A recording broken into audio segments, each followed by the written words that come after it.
C'est bien, nous sommes on air. En direct de nos studios de Bourg-la-Reine, nous recevons ce matin The chanteur québécois Bruno Lalonde, qui nous offre non pas sa rétrospective de l'année 2012 qui s'achève, mais il nous offre sa rétrospective personnelle de sa journée d'hier. Bruno Lalonde ne reculant devant rien pour se distinguer des autres chanteurs. Alors la parole est à vous, Monsieur Lalonde. Alors voilà, je vous offre ma rétrospective de ma journée d'hier, celle du 30 décembre 2012. Je me suis levé à 5h40, vaseux, avalé 2 Tylenol extra fortes avec 2 gorgées de sirop contre la toux. Je me suis préparé mon premier café. Je suis entré dans ma bibliothèque, je me suis branché sur le net, j'ai lu mes messages. J'ai lu un peu le Nouvel Observateur, la jeune Indienne qui a été violée par 6 types est finalement décédée. J'ai une envie soudaine d'écouter la version moderne du Chat du Café des artistes, interprété par Charlotte Gainsbourg, que je poste illico sur ma page Facebook.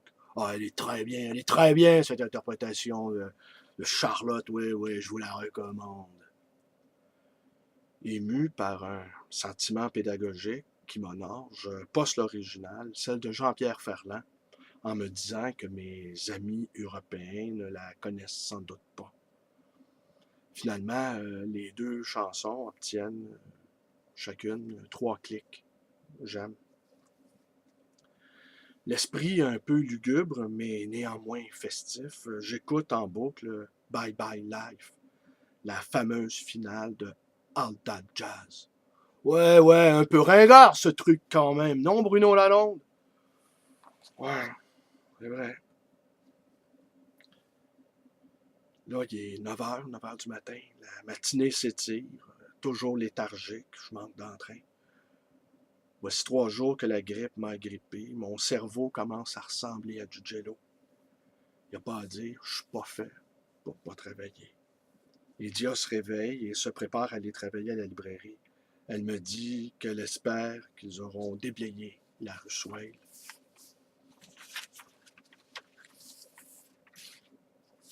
Cette fameuse tempête du siècle, là, ben oui, la tempête du siècle, je l'aurais manqué. J'étais couché dans mon lit.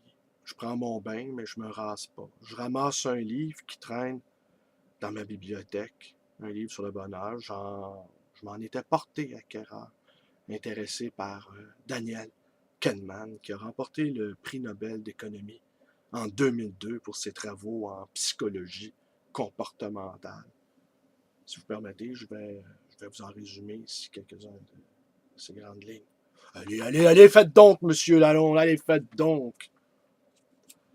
Les gens ne sont jamais aussi rationnels qu'ils le croient. Tout le monde se croit plus habile que son voisin. Et la bonne opinion que nous avons de nous-mêmes nous fait prendre souvent de mauvaises décisions. Une perte fait plus mal qu'un gain. Le succès en affaires repose pratiquement toujours sur le hasard, la chance, si vous préférez. Et ce hasard-là, nous passons notre vie à le sous-estimer. Notre cerveau fonctionne sur 2 modes, le rapide, instinctuel, intuitif, provient de notre passé quand notre espèce était environnée de dangers. Et le système 2, plus analytique et plus lent, prend le temps de décortiquer les diverses informations. Mais ces 2 systèmes-là ne travaillent pas toujours en harmonie. Et que les intuitions du système 1 peuvent même induire en erreur le système 2. Finalement, ce que dit Daniel Kahneman sur le bonheur n'est pas si intéressant. Alors, sur ma chaîne YouTube, Lecture dans ma bibliothèque, je lis plutôt un entretien avec Eric Wilson, auteur d'un livre polémique contre le bonheur. J'ai envie de poster sur ma page Facebook Tout le monde est malheureux de Gilles Vigneault. Je me retiens. Edia quitte pour le travail. Il est 11h15. Je déjeune avec une pointe de pizza réchauffée au micro-ondes. La déliquescence dans la maladie autorise toutes les déchéances. C'est ce que j'ai écrit dans mon journal. J'avale quand même une vitamine pour me donner bonne conscience. J'erre dans la maison comme une âme en peine. Je m'allonge faire une sieste. Je reste les yeux ouverts à regarder le plafond. J'appelle Casimir le chat qui ne bronche pas. Sieste qui est troublée par deux téléphones.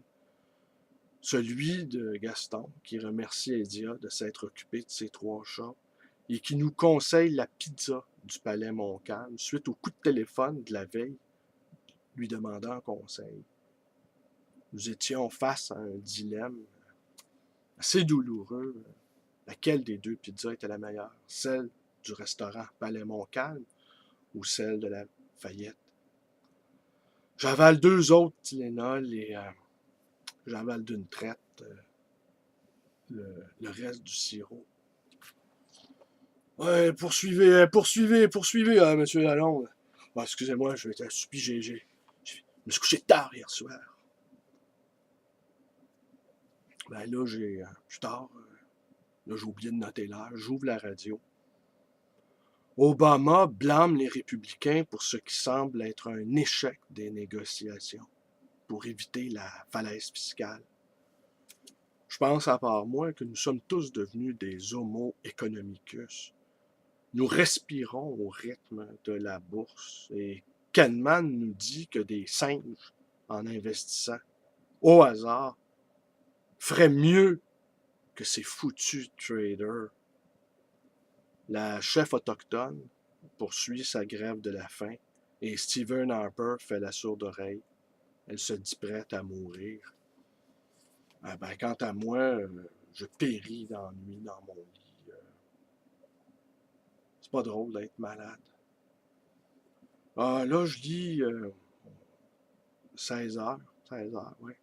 Je lis quelques pages du journal de Pierre Birgouniou, où il parle de son voyage à Cuba, invité qu'il était au Salon du livre de la Havane. Birgouniou se force pour écrire, pour penser, pour vivre. Il se force pour tout, en fait. Je le comprends. Rien faire est au-dessus de nos forces. Voici 3 jours que je fous pratiquement rien et je suis au bout du rouleau. Deuxième coup de téléphone.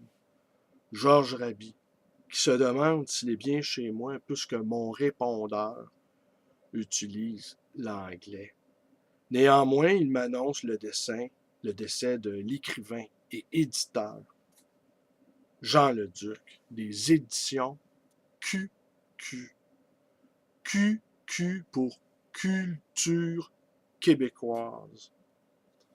Un sacré trublion des lettres, ce Jean Leduc qui a anatomisé tous les auteurs en vogue de son époque. Il a été prof également. Il enseignait SAD à l'UQAM. Plus tard, j'écoute l'émission consacrée aux chanteurs québécois. Plume, que vous devriez inviter à votre émission d'ailleurs. Plume! Je connais pas ce mec. Pas mal. J'ai toujours aimé Plume. Mon esprit vagabonde en tous sens. J'ai déjà sniffé une ligne de coke avec lui. Ah! Voilà du you meaning interesting. Ouais, offert par lui sur son paquet de cigarettes du Maurier dans les toilettes de l'inspecteur Épingle en 1991.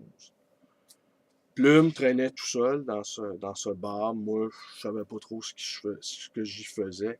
Et Plume s'emmerdait comme un rat mort, encore plus que moi. Fait que je n'ai pas osé y dire non à sa ligne, même si la coke, pas pour moi. 5h05, le téléphone d'Edia qui me donne le bilan de la journée à la librairie. Plutôt mauvaise. 18h, on mange du spaghette.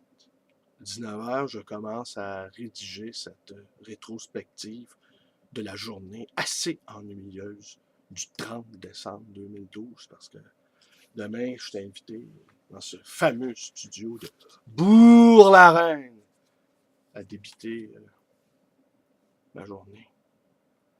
Alors, j'ai renoncé aussi hier à noter toutes les idées qui me sont venues dans cette seule journée.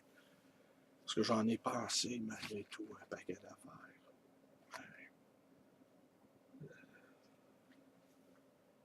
À 21h, ben, je retourne dans mon lit. Et puis, 15-20 minutes plus tard, ben, je me suis endormi. Alors voilà, c'était la rétrospective d'une journée, celle du 30 décembre 2012. Alors, j'espère que ça vous a plu. Alors, écoutez Bruno Lalonde. On est sur le cul, cette rétrospective nous jette à terre, n'est-ce pas? Et franchement, vous pourriez faire mieux la prochaine fois, n'est-ce pas? Rangez-vous donc pour vivre des choses intéressantes. Et soyez pas trop souvent malade. Allez, c'est tout pour aujourd'hui. C'est tout pour aujourd'hui et j'en profite pour faire du placement de produits, n'est-ce pas? Alors, si les vidéos de ce chanteur québécois vous plaisent, vous pouvez vous abonner à sa chaîne YouTube.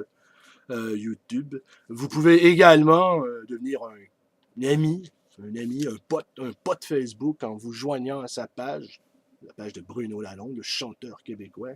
Vous pouvez lui laisser un message à sa librairie en 514-736-0999 et vous pouvez, si vous n'avez pas trop la flemme, vous y rendre. Cette librairie d'occasion et l'ancien, le vrai voyageur dans le quartier Côte-des-Neiges, dans la très enneigée ville de Montréal. Alors, c'est tout pour aujourd'hui, Allez, bonne fin de journée, les mecs.